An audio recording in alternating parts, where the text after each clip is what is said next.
মাত্র 150 টাকা এরকম একটা সেট মেনু পাবেন, যেখানে ভরপুর ভেজিটেবলস এবং 2 পিস চিকেন থাকবে এবং এই সবগুলো খাবার আপনার সামনে লাইভ মেক করা হবে। আর এই জিনিসটা আমার কাছে অনেক বেশি ভালো লেগেছে কারণ হচ্ছে এমনি কত কিছুই তো খাই, বাট সামনাসামনি তৈরি করে তো কিছুই খাই না। আসসালামু আলাইকুম এভরিওয়ান, কি অবস্থা সবার, কেমন আছেন সবাই? তো আজকে হচ্ছে আমরা তিনজনে বের হয়েছি ভারী কিছু খাওয়ার উদ্দেশ্যে। তো তিনজনে মিলে একসাথেই ভাবতেছিলাম যে কি খাওয়া যায় এখন। তারপর নাফিস বললো যে সেপ্টেবল গ্যালারিতে চল, ওইখানে গিয়ে তাদের সেট মেনুটা খেয়ে আসি। তো বেশ কিছুক্ষণ ভাবনা চিন্তা করে আমরা চলে আসি সেপ্টেবল গ্যালারিতে। আর এই দোকানটা চিনবেন, ওই যে এর আগে একটা হাক্কা নামের একটা নুডলস ভিডিও করেছিলাম না, সেই দোকানেই হচ্ছে আমরা সেট মেনু খাইতে চলে আসছি। যেখানে দেখেন সেপ্টেবল গ্যালারি লেখা আছে তার দোকানের নাম। আর আগের ভিডিওতে আমি বলেছিলাম তার দোকানে কোনো নাম নাই, পরে বলছিল না দোকানের নাম আছে সেপ্টেবল গ্যালারি, বাট সামনে ওরকম ভাবে কোনো ব্যানার লাগানো হয় নাই। তো এখানে এসেই কিন্তু আমরা সরাসরি তার কিচেনে চলে আসি তার খাবারগুলো মেক করা দেখতে এবং আপনাদেরকেও দেখাইতে। আর শুনলে অবাক হবেন, এই রেস্টুরেন্টের মালিকও কিন্তু সে এবং শেফও কিন্তু সে নিজেই, এবং সার্ভও করে সে নিজে একাই, তার কোনো স্টাফ নাই এই দোকানে। তো যাই হোক, কিচেনে আসার সাথে সাথে আমরা হচ্ছে অর্ডার দিই। আর অর্ডার দেওয়ার পরে হচ্ছে সে তার জিনিসপত্রগুলো কাটাকাটি করতেছিল। একবার কাটাকাটি থেকে শুরু করে সব জিনিস কিন্তু সে নিজের হাতে একবার লাইভ করে থাকে। তো ফ্রাইড রাইসের সাথে যে চিকেনটা আছে, তো এই চিকেনটা কিন্তু সে ম্যারিনেট করতেছে, মানে তার মশলাগুলো দিয়ে হচ্ছে ম্যারিনেট করে দিতেছে। তো চিকেনগুলো সুন্দর করে মিক্স করার পরে কিন্তু এই যে ফ্রাই প্যানে দেখেন ডোবা তেলের ভিতরে দিয়ে দিতেছে আর সুন্দর করে ভাজতেছে।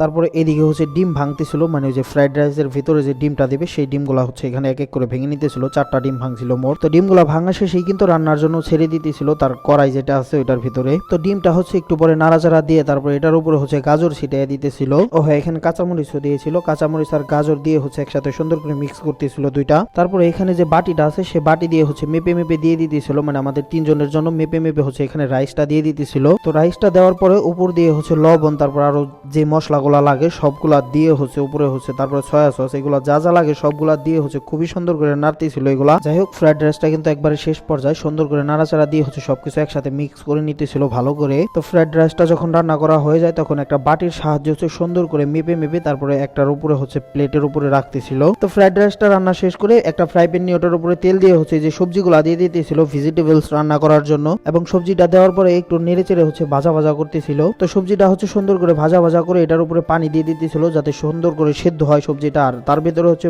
তাদের যে মশলাগুলো আছে সেগুলো দিয়ে দিতেছিল। তো এইভাবে দিয়ে কিছুক্ষণ রান্না করার পরেই হচ্ছে আর একটা কি যেন দিল, আর তারপরেই কিন্তু হয়ে যায় যে দেখেন পারফেক্ট ভাবে একবার ভেজিটেবলস রান্নাটা। আর এই ভেজিটেবলস থেকে খুবই সুন্দর একটা ঘ্রাণ আসতেছিল। তো ভেজিটেবলসটা রান্না করা হয়ে গেলে আমাদের তিনজনের প্লেটে তার মাপ মতো হচ্ছে দিয়ে দিতেছিল, মানে তিনটা প্লেটে একদম সমান মাপে দিয়ে দিতেছিল। তবে ভেজিটেবলসটা কিন্তু পরিমাণে খুবই বেশি দিয়েছে, জাস্ট প্লেটের দিকে একটু দেখেন। তো তারপরে 3টা প্লেট কিন্তু আমাদের তিনজনের হাতে দিয়ে দিতেছিল। আর এখানে কিন্তু কোনো স্টাফ নেই, সে একাই হচ্ছে কাজ করার। তার পায়ে হচ্ছে মেবি একটু সমস্যা, অ্যাক্সিডেন্ট করেছিল, যে কারণে হচ্ছে সে একাই এখানে হ্যান্ডেল করার, ওইখান থেকে নিয়ে আসলে আর কি ভালো হয়, এমনি বসে থাকলে দিয়ে যায় সে। তো তার যেহেতু একটু কষ্ট হয় এগুলা দিতে, তাই আমরা নিজেরাই হাতে হাতে করে নিয়ে এসেছি। আর আপনারাও যদি এখানে কেউ আসেন তাহলে চেষ্টা করবেন নিজেরাই হাতে হাতে নিয়ে যাওয়ার, কারণ হচ্ছে তার পায়ে একটু সমস্যা থাকার কারণে হচ্ছে তার একটু কষ্ট হয়ে যায়। তবে আঙ্কেলই কিন্তু নিঃসন্দেহে একজন ভালো মনের মানুষ, কারণ হচ্ছে আপনি না গেলে বুঝতে পারবেন আঙ্কেল কি পরিমাণ মিশুক একজন মানুষ। তো চলেন এখন এই ফ্রাইড রাইসটা ট্রাই করি। আর এতক্ষণ তো অনেক কথাই বলে ফেললাম। আর আপনারা জানেন যে এখানে কিন্তু আরো একটা ভিডিও করেছিলাম, সবাই হয়তো বা দেখেছেন, ওই যে